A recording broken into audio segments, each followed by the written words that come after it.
Are you ready, kids?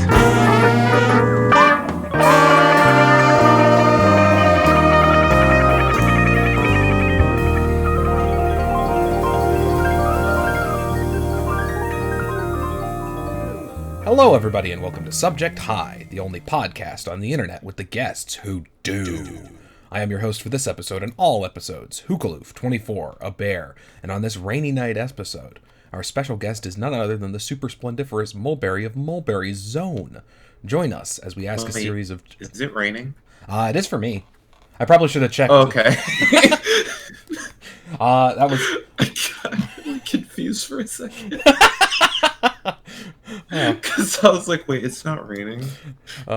It was raining really hard earlier, and because I live down in a swamp, I had to deal with a very loud frog under my house. But luckily, Jeez. The frog has decided to cooperate for the recording. But if the people listening start hearing loud ribbits, don't assume that's either one of us. That is an unwelcome, super special guest who lives under my bed. Not literally, but that's kind of cute, but intrusive. I don't mind the frogs. It's just that whenever it rains during the summer down here, it gets real loud. But anyway, how are you? I'm okay. I'm mostly just tired because I'm busy a lot. Yeah. You recently moved house. Yup. Moved in with some friends of mine. Fantastic. All right. Then let us begin this interview of sorts with the burning question that is probably on everyone's mind. You are a super talented artist, and I like your stuff a whole lot. That's not the question, I just realized, but okay. How did say thank you? It is true, but how did you get your start with drawing and stuff? It was like 5 years ago now. Way back in like 2014. I guess I was mostly just looking for a hobby, and I ended up picking up something I really, really enjoyed. And I just kind of stuck with it and eventually learned to monetize it. So now that's just what I do. Hell yeah. If you're good at something, you might as well get paid for it, and you seem to have no problem filling up commission slots from what I've seen. Yeah. How's the life of a commission artist? It's okay, but honestly, I have my patrons to thank for the fact that I even am able to pay rent, or at least make more than enough. That is because Patreon does contribute quite a bit. That's very interesting. I think you might be one of the first sort of entirely art-supported guests that I've had on this podcast. At least one of, if not the only, because I think my most recent other guest was as well. Oh, well, I might get a side job just so I have extra spending money. But so far, so good. Yeah. I think that's super fascinating, and I commend your efforts to turn your hobby into a jobby. Yeah. But let's sort of delve a little bit deeper into the subject matter of what you work on, which is furry stuff primarily, from what I've seen. Mm-hmm. How did you get involved in the fandom as well? Was that sort of a coincidence, or is there a story there? I was mostly huge on Pokemon, but eventually I burned out on drawing Pokemon, and now I can't really work up the motivation to do it. Yeah, I just had to switch. I kind of wanted to be able to like create my own IP and kind of have that instead of piggybacking off of a pre-existing IP that won't let you monetize anything. Yeah, that is definitely a problem, especially when dealing with Nintendo, who doesn't even like people making videos about their stuff. Yeah, it sucks, but it is what it is. Uh, Unfortunately, I don't think there's anything that can change that kind of law. if there is, I am not smart enough to know the path forward. I didn't go to law school. I barely even went to school. It's fine. I didn't go to college. That's okay. You probably made a smart choice. Yeah, I skipped it. It's too much money. Yeah, I think there's lots of people out there who would agree with you, myself included. Yeah, I'm probably never gonna be able to pay it off, so like I don't really want to do it. Yeah. I managed to graduate from college relatively debt free, but that's mostly just because I, unlike Sweet. my sibling, I lived in a series of falling down apartments, and I ate basically nothing. I did everything. I never bought textbooks that I was supposed to. Ouch. I was an incredibly bad student, but just because I couldn't afford it. Uh, But I well, things are better now, at least. Yeah. oh yeah, definitely. Things are phenomenal now. Life is good. Oh, that's great. And as far as it stands, the current place that I'm living has not been condemned or torn down or anything like that. Which Yeah, that's always scary. I cannot say the same for some of the apartments that I've lived in. I live in a townhouse apartment, which is owned by like a company, so it's just kind of a thing. That sounds nice. Yeah, it's a very pleasant neighborhood. I like living here. Fantastic. Does it have like a yard and stuff? The backyard is shared, save for like some partitions. Okay. That's super interesting. I don't think I've lived in a situation like that. It's nice. I would recommend it, but the rent is kind of pricey, so if you're gonna do it with friends. Yeah. I'm super lucky to live where I am now because my rent is super duper cheap, and that's exactly in my price range. Oh, nice. But sort of getting back on topic, I'm sorry that I derailed everything to talk about my house and college. It's okay. But poking more into the art side of things, what would you say that some of your early influences in the sort of stuff that you like to create are? Like, who was there a piece of media that inspired you besides Pokemon to draw, or was there a person that made you think, man, I could do this? I'm mostly just inspired by, I think, like everybody. There's like I take bits and pieces of like inspiration that I get just by viewing things, and I apply it to my own stuff. That is super duper cool. Yeah, I just like seeing other people enjoy drawing, and seeing other people enjoy drawing makes me enjoy drawing a bit more. Fantastic. Kind of keeps me going. Let's sort of boop our way over from the how the sausage gets made of drawing and art and stuff, and instead investigate some of your fandom interactions. This furries and Pokemon people, it's such a diverse group of folks. Have you had any particular interactions in this community that has been inspiring or super cool? What's some of the fun things that have happened to you as a result of your involvement with folks? I don't know. I don't really have many cool stories because a lot of the time I just ended up keeping to myself, save for like the several disasters that have happened over the course of the last few years. But that's like whatever stuff. Yeah. It's just a lot of weird drama that was like super old and not well handled by anybody. Yeah, there is a considerable amount of that in the fandom, as it were. Yeah, it's everywhere, but I kind of keep to myself for the most part. I think that's an entirely reasonable way to go about things. But as far as this is going, you have been an excellent guest and a good person to chat with. So you are perfectly sociable. I'm glad. Sorry, I keep getting distracted by just sort of looking at stuff. Like I just stared at your little Discord icon pointing at me. Sorry. No, it's okay. It made me laugh. I was changing my icon and I was like, I can't really find anything else, so I'll just use this stupid emoji I made. I really like it. I like the pointing.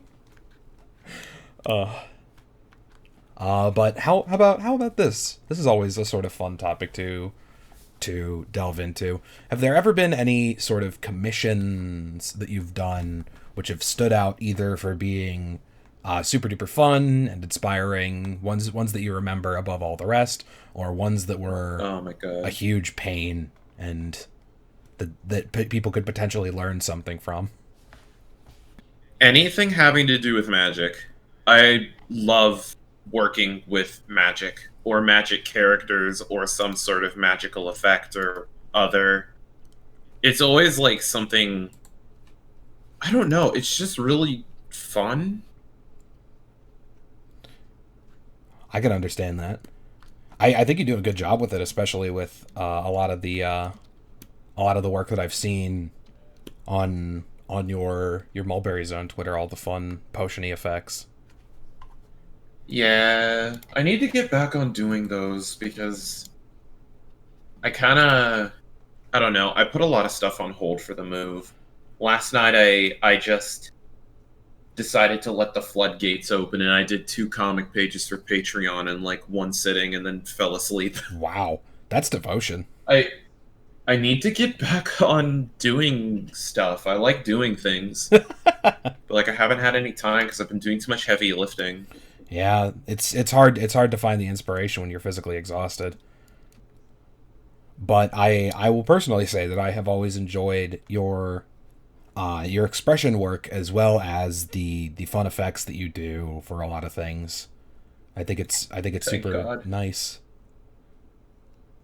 I've been trying to be more expressive. I definitely think It's been taken succeeding. some time. What would you say for any burgeoning artist out there, or already super talented artists who are listening to this? What would you say is some art advice that you wish you would have gotten sooner in your development? Big art advice. God.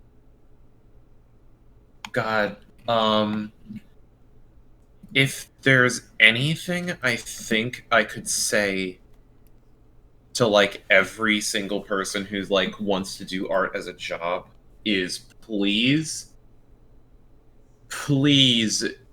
like try and find the source of your art block instead of just treating it as a thing that just kind of happens. Okay. Because like I haven't had art block in like 2 years because I tried to, I don't know, I did my best to understand like myself just like as a person. Because like my art block came from like sometimes I have off days, and if I try and force it, then I just end up burning myself out completely for days. It's just know when to not like know when to just not make anything. You're allowed to give yourself a rest. You can take a break, and like if things aren't working out the way you planned it to, then just take a break. You can always come back to it later. Very interesting. I don't think anyone sort of delved into the subject of art block yet, but it is a problem when it happens. Yeah, it sucks because like even if you do have ideas, it's like the motivation is just completely gone. But like honestly, like you just kind of gotta treat yourself a little bit better. I don't know. Try not to overwork yourself. Try not to push for art that's not happening. Try not to just like force it. Like don't force it. I guess that is what I was just trying to say. I just don't force it. No, that is super duper good advice. it's never gonna come out good if you gotta force it. Yeah. Art, like, I don't know. Something interesting I learned is that, like, when you're doing something that you like, you experience something called flow, and that keeps you going. It just kind of holds you up.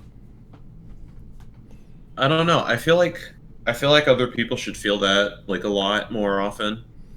Sort of get into that It's funky a really yeah, it's a nice feeling when you can really get into like the flow of it. flow. God. And like if the flow's not necessarily there for that day, then that's not a horrible thing. You can just take a break. I think that's excellent advice. I think today was one of those sort of flow days for me because I did like 10 little doodles just while I was working from home because virus. Yeah. That does mean that I didn't do any actual work today, so if my boss is listening to this podcast, I'm sorry. And also, please don't listen to this podcast. You shouldn't know about this. But yeah, that the funky flow of artistry is an important resource. You don't. I wouldn't say that you need to always be in the zone. Yeah. You don't always have to be like just like throwing out like tons of like art pictures like every single day. And like sometimes some days are slower than others. It's just like when things are particularly grindy and you're not really feeling it, then just take a break. Yeah. Come back to it like in a few hours when you're feeling a little bit more refreshed. I think that the power of short breaks is immeasurable. Don't, however, stay up all night working on art stuff and then sleep all day because you're going to be all groggy and tired and you won't be able to get anything done. Yeah. Maintaining reasonable amounts of sleep is important, and it's not advice that I follow for myself, but if you're out there listening and you're trying to get better at art or you're already really kicking ass at art, please go to bed. Yeah, go get some fucking sleep. Not now, not in the middle of the podcast. Please listen to the end. There's more fascinating tales to be heard. If you're listening to this podcast at 3 a.m, go to fucking bed. It'll be there when you wake up. That's fair. But make sure, before you go to bed, you have to like, comment, and subscribe. Just kidding. I'm not. I'm not actually gonna do that. I might cut that out. I think people might take that as less of a hilarious joke than I did. Okay. No, I'm not being I'm not being serious. I do post this podcast up mostly on YouTube. I was doing it on SoundCloud before, but it's more of a pain, and people seem to like the video format a lot more anyway, even if there's no real stuff moving on the video. But that does mean that I'm still paying for the SoundCloud hosting. So if you are one of the people who likes listening to this podcast on SoundCloud, I'm sorry that the backlog is like 6 episodes. I promise I'll upload more. He didn't. Let's right the ship again because I keep rambling and stealing your episode. But It's okay. I particularly like the sort of fun audience interaction, I guess we'll call it, that comes from your Mullberry Zone Twitter account. How did you sort of get the inspiration to make a character that was so fun for people to play with like the whole like introducing people to her staff and all that? Yeah. I want to hire more staff because that's always fun to like get to know people and kind of bring people together in a way. It also helps me come up with ideas, but at the same time, like it's a lot of work. Yeah, no kidding. If I recall, you had a full-on form for people to fill out. Well, I made that in 5 minutes. See, I thought that was super incredibly professional. Like, wow. That was originally a joke. and then I started talking to one of the people who applied, and I was like, yeah, okay. Oh, that's super fun. I want to make an actual application. It's supposed to be like a bit more comprehensive, but like at the time I was just learning how to use my iPad. So like I was just like, I'll just throw this together in like 5 minutes and see what people say to it. I thought it looked great, and it produced a bunch of really fun concepts and neat drawings. Aw. Thank you. No problem. I'm a sucker for when people do cool, neat sort of things, and I've tried to do the same, but not had nearly as much fun, it looks like.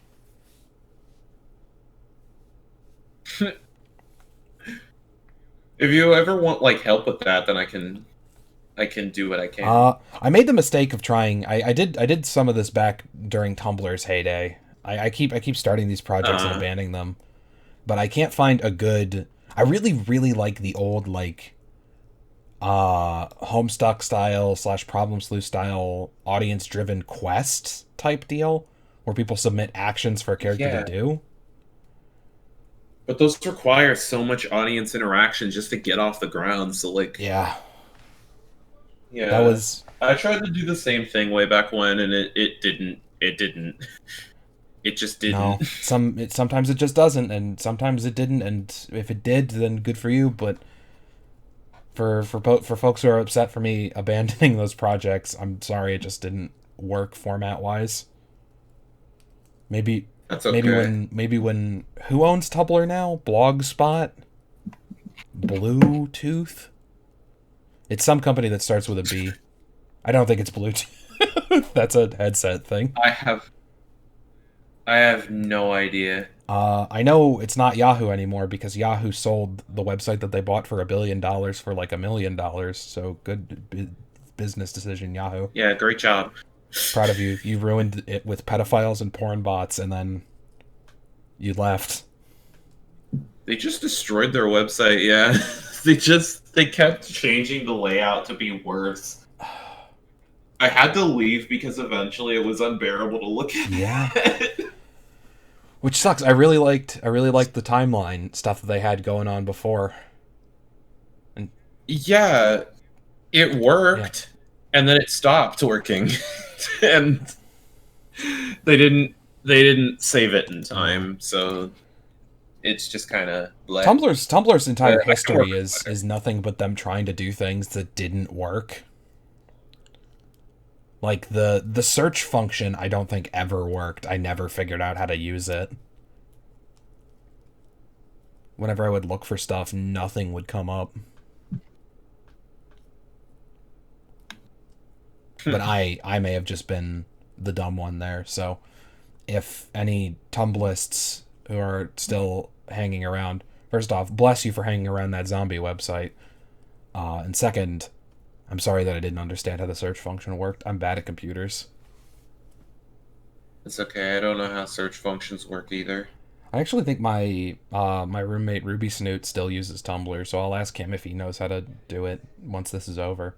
I can hear him being really loud. Ooh, I know Ruby Snoot. Oh snap! You know Ruby? I don't know them. Oh god, they're gonna watch this. Fuck.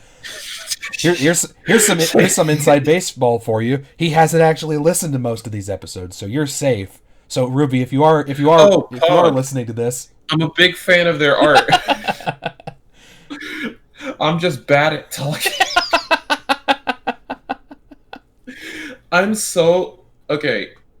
I'd just like to say, like up front, I am so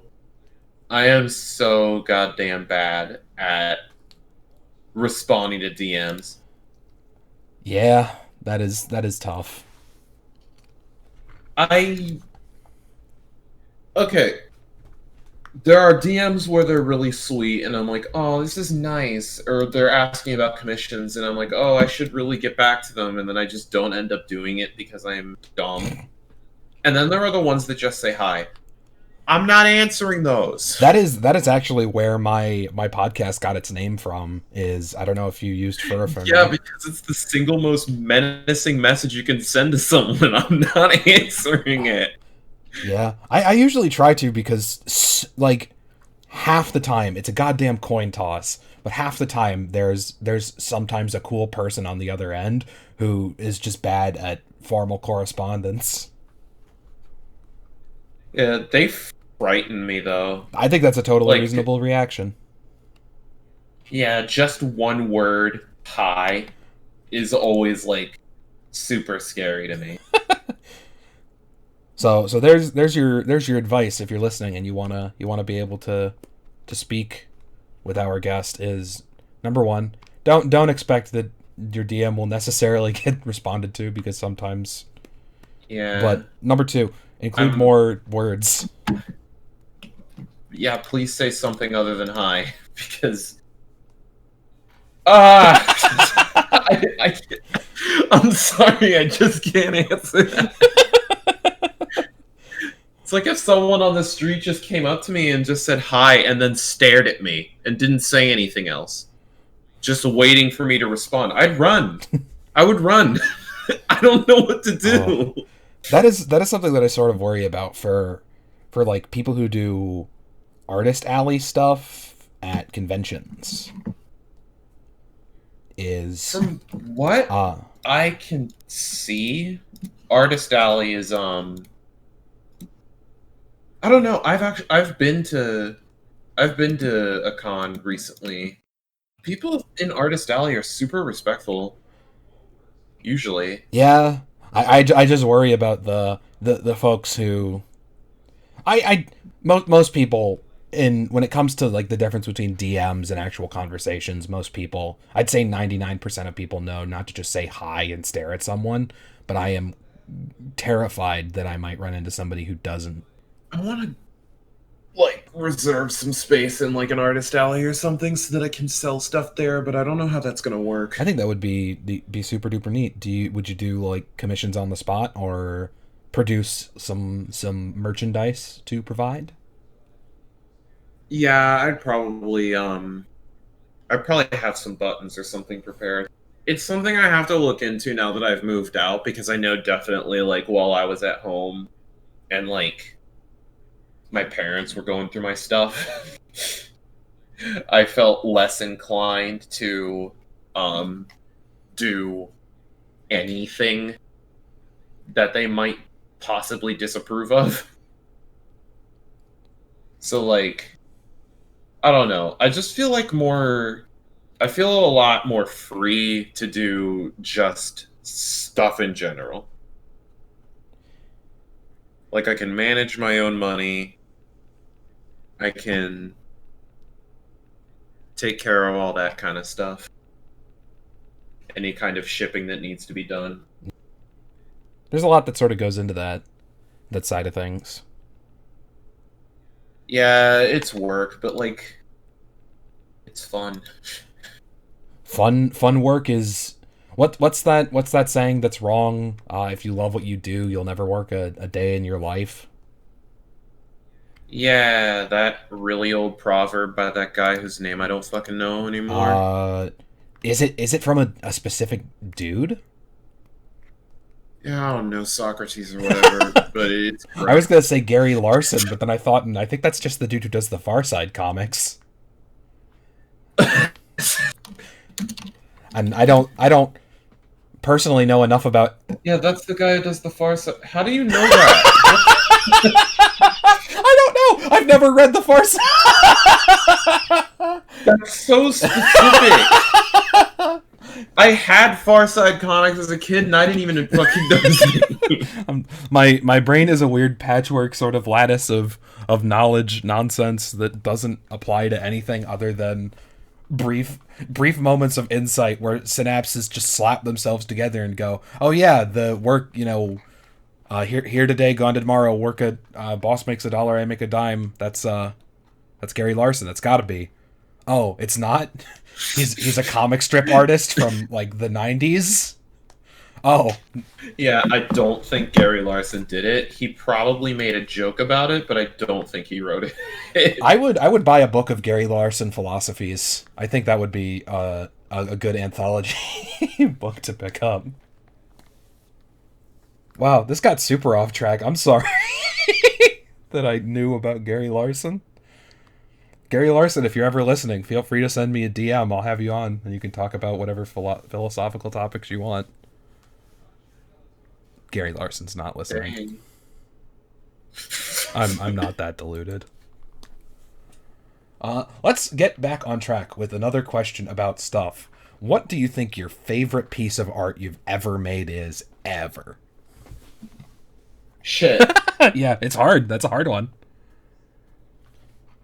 I have no fucking clue. I think that's totally reasonable. I think that I know that I have enjoyed drawing a lot more past a certain point. I think that was like late 2019. Mid to late 2019 is when I started enjoying my art a lot more.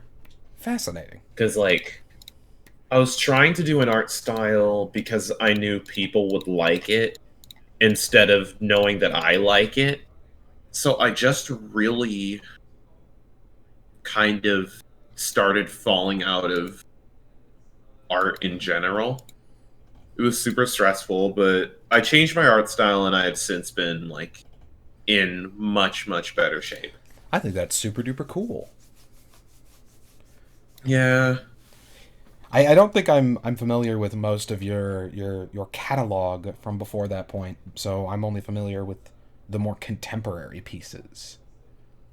Yeah, that's okay. All the stuff before then was garbage. I'm sure it wasn't. I don't like looking at it because it's just like, ew. That is a mood, though. That I 100% understand. I don't even like looking at some of the art that I just finished. I look at the stuff I just finished and I'm like, this is good. I look at the stuff from like a few months ago, I'm like, this is good. I look at anything from like January of last year and I'm like, oh my god, just get it out of here.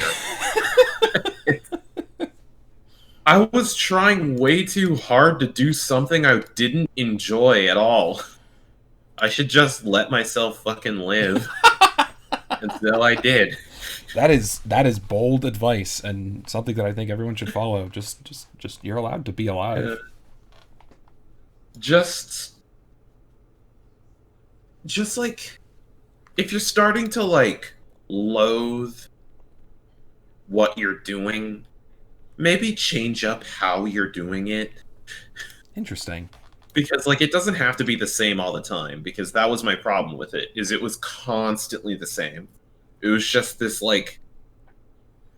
this monotonous, like, same expression, similar pose, like trying to stretch an art style that like I was trying to be expressive with an art style that wasn't inherently so.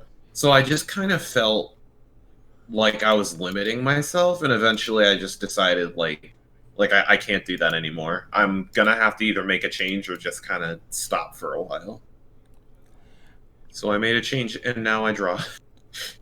Well, congratulations on being able to pull that off. I think it was ultimately for the best. Took a lot of work. Yeah, that's the thing, is that art is not necessarily easy. Yeah, changing your art style is not an easy thing to do. It took months of just staring at like pieces I was making and just like analyzing the things I didn't like about it and like things that I would change about it. And eventually, hold on, let me go get the picture. Please do. I made this, and it was like almost completely different from what I was doing before. Thicker lines, facing a different direction, a bit more just of a dynamic nature going on there. I like it. Like there's more to it than just what it looks like. Because like my main issue was just like a lot of the stuff I was doing for a while was just sort of like, yeah, it's there. That is a very interesting sort of way to phrase that, because I 100% know what you mean by that, and it's a problem that I see in my own work a lot. But I think that's something that sometimes it's evident in other people's art, but I tend not to notice it in anyone else's but my own. So I think it might be one of those sort of like you recognize it when you do it type of dealios. Yeah. I want to view my old art not as like footprints that just remind me like of how strange things were for me back then, and instead be like landmarks of how I'm improving as an artist. One thing, an exercise that I've sort of taken up that I really enjoy doing is I look back at my art from a year ago to see where I've sort of improved. And more importantly, see where I haven't improved and look to what I can change. Yeah, like even now, like when I'm looking back at some of my older art, while like in terms of the atmosphere of it, it's like okay. It's not bad art. It's just like that's like one of the first drawings of my Sona post their remake. And here's one of the later ones. I like the later one way better. Like, because like I feel like I had fun doing it, and that's what I want. Oh yeah, The other one was like, it's a sketch page, it serves a purpose, and I posted it. But my newer art is just like, yeah, I had fun making that. that is it's super interesting to look at the sort of development there, because there's like personality. Not to say that the other one is not, because I really enjoy the hands in the earlier one. Yeah, but the one on the bottom has like such personality. It's just like leaping off the page. It's super fun to look at, and I bet it was dope to draw. yeah, it was really fun to make. Oh, I'm getting all fired up now. Looking at cool art. Stop! My art's not that cool. I don't know. I'm getting pumped. I just enjoy. I don't know. I just like enjoy making it feel like it has life. There's a special talent. I enjoy. Yeah, I enjoy giving something its own. Like, I don't know. It's got life to it, and while there is stuff that I'm like not particularly proud of, that's like recent, like I still like a lot of it. Yeah. Here's something that I'm curious about. Do you find yourself being harsher with the commissions that you do in terms of whether or not you like them versus just in general? Yes, because it's for money. Yeah. People are paying me for a service, and I do my best to provide a service that they enjoy. When I'm doing something for myself, my standards are a lot more loose. I feel less inclined to go above and beyond when it's just something I'm just like, man, I like the look of this. And then I'm probably not going to look at it again for like another 2 days. Yeah. Sorry, I got distracted because my mom just texted me a news article about how McDonald's is giving away free fries every Friday. It's okay. Why did she send me that?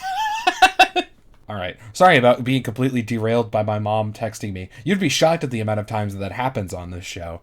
But I am very quickly approaching the end of my sort of questions list. So instead, I'm going to ask just a sort of fun inside baseball question of how long do you think, start to finish, like the average piece that you do takes you, be it commission or like personal thing?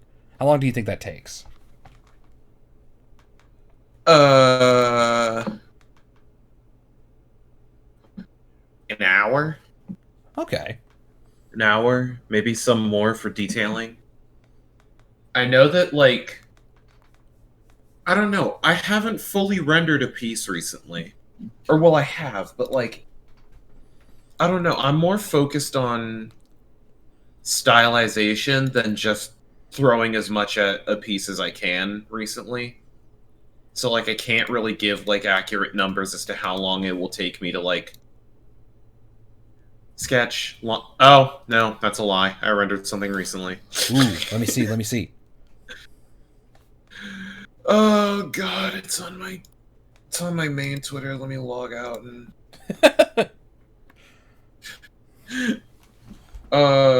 I think it takes. It's entirely dependent on how I'm feeling, because sometimes I take longer on purpose just to give my brain more time to sort of acclimate to what I'm doing. Because like it's hard to enjoy something when like I'm just really just going for it. I kind of multitask as I'm drawing because it's easier for me to focus that way. Hey, whatever works best with how your brain works. Here's this. It's not fully rendered, but I think that was like an hour and a half. Ooh, I like it. This was like 2 hours, but that's because there was a background. I had to learn on the fly how to do a background because I didn't feel comfortable just leaving it the way it was. I was like, I'm gonna put a background in there because I think that it deserves it. I think the background came out really well, especially for like sort of on the fly backgrounding. Yeah, it's kind of weird, my relationship with backgrounds, because I plan on becoming a comic artist. I'm not big on throwing as much detail into everything as possible. I'm more about personality first. But when it comes to backgrounds, I want to make them, but I'm unsure about it because I'm just like, I don't know. I never know how to stylize a background. Because like it's different than what you do with art. Yeah, I am incredibly not good at backgrounds. I just usually tend to put things in a gradient void and slap a 10 pixel white outline on everything. Yeah, So I'm that's okay. White outlines are good. I just like how basic it makes everything pop. It's easy mode for art, but I don't know. That's my modus operandi, is just get it done fast, and if it looks good, then it's good. And if it looks bad, then you can spend some extra time making it look good. I think that's not bad, but like, remember to enjoy what you do. Oh, I absolutely Like, love it. Yeah, if you're having a good time, then it's a success. It's also obvious in your work when you're sort of forcing yourself to do something, and sometimes it's inevitable. Like if you're working on a commission that you need to take, but you're not super into the subject matter. Yeah, I feel bad sometimes. I ask um, commissioners to give me different ideas because, like, the ideas that they give me are like so like either vague or